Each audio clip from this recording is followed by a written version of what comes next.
Profesi Bidan Fakultas Vokasi tahun 2025. Kali ini saya akan menampilkan edukasi gizi seimbang pada anak kelas sekolah.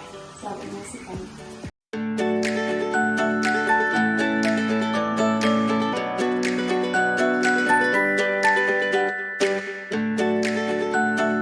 Alat dan bahan yang digunakan.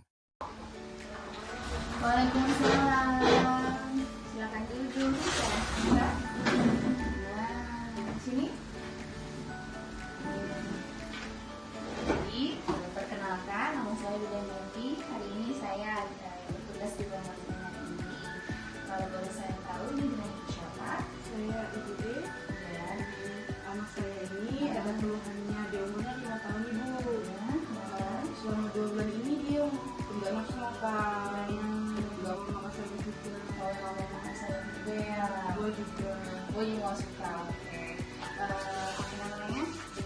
Ibu, sebelumnya nanti akan saya berikan saya akan melakukan beberapa pemeriksaan. Lalu juga kita akan melihat kenapa penyebab dari nafsu makan menurun tadi sehingga menyebabkan berat badan menurun.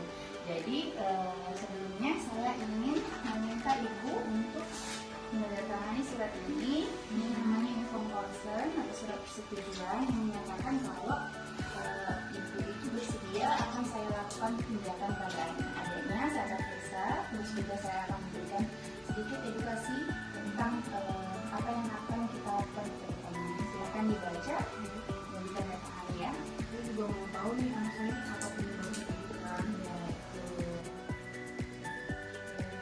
Ini Bu, terus saya ini mau diperiksa anak saya apa penyebabnya ya.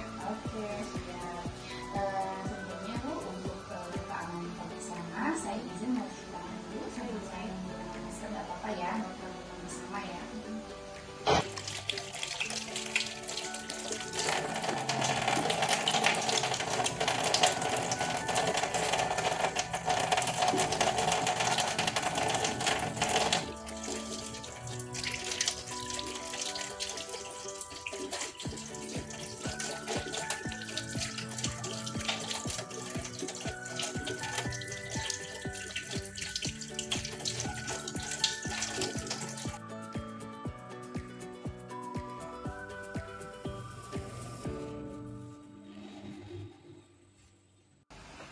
Oke, baiklah, Adik Azmina, perkenalkan, Delvi ya. Jadi kita mau beberapa pemeriksaan ya nanti ya, Adik ya.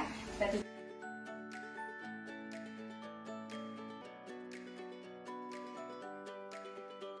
Baik Bu, dari hasil pemeriksaan yang kita lakukan tadi didapatkan hasil pemeriksaan fisik pada adik ini memang cuma seperti nadinya bagus 84 menit, nafasnya juga bagus normal 25 menit dan suhunya juga tidak meningkat, jadi tidak mengindikasikan dia demam. Tapi pada pemeriksaan antibaternya didapatkan bahwa indeks massa tubuhnya itu gizinya kurang. Itu didapatkan dari pemeriksaan berat badan sama tinggi badannya. Gizi kurang itu gimana ya Bu maksudnya? Jadi gizi kurang itu dikarenakan kemungkinan bisa jadi karena kan tadi keluhannya adiknya tidak mau konsumsi goreng sayur, dia juga hobi makan snack kan, jadi kemungkinan karena kebanyakan makan makanan yang tidak sehat sehingga itu mempengaruhi ke stres dirinya. Maka dari itu tingkatnya itu ke berat badannya tidak naik selama 2 bulan ini. Ya. Jadi Bu, sebenarnya normalnya indeks massa tubuh itu pada anak seusia Dede Azmina ini yang usianya sudah 5 tahun ini 18,5 kg sampai 24,9, sementara dia cuma 17,7, jadi masih kurang ya. Secara sehat gizinya kurang aja ya. Betul, secara pertumbuhannya secara garis besar bagus, hanya saja gizinya termasuk kurang. Tapi dari di perkembangannya, kebisaannya, maksudnya alhamdulillahnya sesuai semua, baik dari perilakunya, kemudian tadi saya periksa tes dari demam dan tes dari lihatnya bagus, tidak ada masalah ya. Jadi Bu, ini saya akan menggunakan media bantu namanya Leclerc. Ini mengenai apa yang kita hadapi pada adik, yaitu masalah gizi, yaitu gizinya kurang tadi ya. Jadi gizi yang bagus atau gizi yang seimbang itu, dia itu yang pertama pastinya untuk mengkonsumsi aneka ragam pangan. Aneka ragam pangan itu seperti makanan pokoknya harusnya nasi, misalnya nasi, atau misalkan boleh diganti dengan kentang, jagung atau umbi-umbian, kurangi jajanan snacknya ya.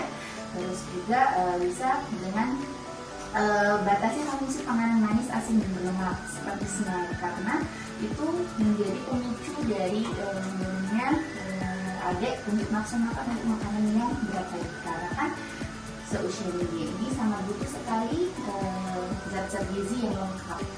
MSG gitu ya, Bu?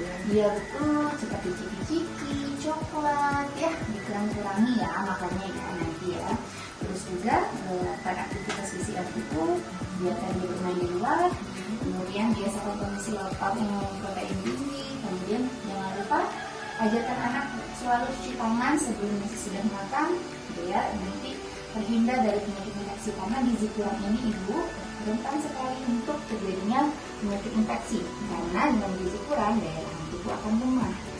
Alhamdulillahnya adiknya masih dalam kategori sehat. Contoh infeksi itu apa ya? Infeksinya bisa dengan diare atau bisa dengan ISPA. ISPA itu infeksi saluran nafas atau pilek biasanya. Itu terjadi, makanya ada anak-anak seusia ini biasa terjadi penyakitnya ya batuk pilek, demam, karena bisa jadi kalau kita lihat dari pola gizinya atau pola makannya, khawatirnya terlalu banyak makan ciki-ciki sehingga kurang gizi seimbang gitu ya. Berarti harus diperhatikan ya gizinya ya. Betul, gizinya harus diperhatikan. Jadi dengan ibu paham mengenai gizi seimbang ini, saya harapkan dengan peningkatan kepengetahuan ibu sehingga ibu bisa bantu untuk memilih makanan yang sehat untuk dedek. Jadi apalagi dia ini kan nggak hobi makan sayur ya, susah sekali ya minum sayur ya. Sudah sering dikasih? Udah sering. Nafsu makannya aja sih. Tapi karena tadi pengaruh dari makanan ciki-ciki, jadi kan iya, sukanya yang kayak gitu. Betul. Jadi bisa dengan kita siasatnya, boleh ibunya misalkan bikin bakso sayur atau misalkan nugget wortel atau beraneka ragam makanan lainnya. Nah itu bisa ibu dapatkan banyak sekali informasinya. Jadi ibu harus sering, apalagi sekarang zaman canggih kan, enak kan untuk mencari-cari informasi. Boleh ibunya terus melakukan update ilmu terutama terhadap gizi seimbang ini, karena setiap harinya akan terus ada ilmu baru terkait gizi seimbang. Karena ibu dengan kita memperhatikan gizi yang seimbang pada anak itu bisa menghindari masalah gizi pada anak seperti tadi gizi kurang. Tapi kalau misalkan ibu biarkan gizi kurang ini tidak ibu tangani dengan segera, nanti akan berdampak serius ke depannya. Kenapa saya bilang berdampak serius? Karena itu akan bermasalah pada stunting gitu ya. Oke, dan juga ibu dampak dari gizi kurang ini bukan hanya pada masalah stunting, tapi pada kemampuan kognitif atau kecerdasan anak, yaitu kurangnya motivasi belajar. Kalau misalkan di rumah bagaimana dia belajarnya, hobi main atau hobi belajar lebih tepatnya? Cenderung ke main. Iya, jadi dia kekurangan motivasi untuk belajar karena mungkin udah kecapean main, jadi dan dirinya posisi yang kurang, sehingga motivasi untuk belajar yang kurang, juga untuk kemampuan kognitifnya, kecerdasan otaknya akan berdampak. Iya, khawatirnya ya untuk kalau tidak ditangani dengan segera. Sampai saat ini paham ibunya?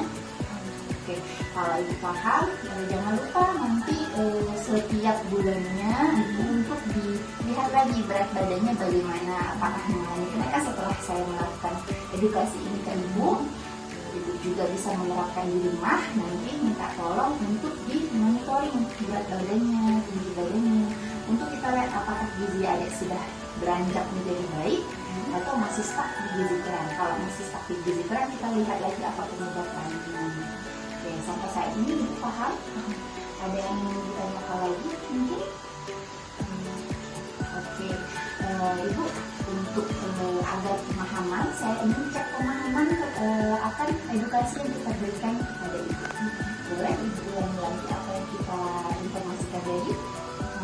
Agar tidak stunting, itu gizi anak harus diperhatikan. Karena dari makanannya bisa dialihkan ke kentang, wortel, atau juga untuk proteinnya juga harus diperhatikan. mengurangi emisi gitu. Dan ini juga bisa di follow up lagi sebenarnya lagi apakah perkembangan gizi anak saya baik atau enggak gitu. Ya, sedikit banyak ibu sudah paham ya tentang pentingnya gizi seimbang pada anak prasekolah, apalagi ini kan mau mempersiapkan dia untuk masuk ke sekolah dasar. Ini masih TK berarti ya jatuhnya ya kan? Jadi nanti diperhatikan istirahatnya dan pola nutrisinya. Oke ibu ya, karena ibu sudah pintar sekali untuk mengulang apa yang edukasi yang saya berikan, silahkan boleh ibu bawa ini sebagai bahan pembelajaran di rumah. Iya, sama-sama. Sehat-sehat ya Dede Azmina ya. Hati-hati di jalan ya. Ya sih ya, sama-sama. Hati-hati ya.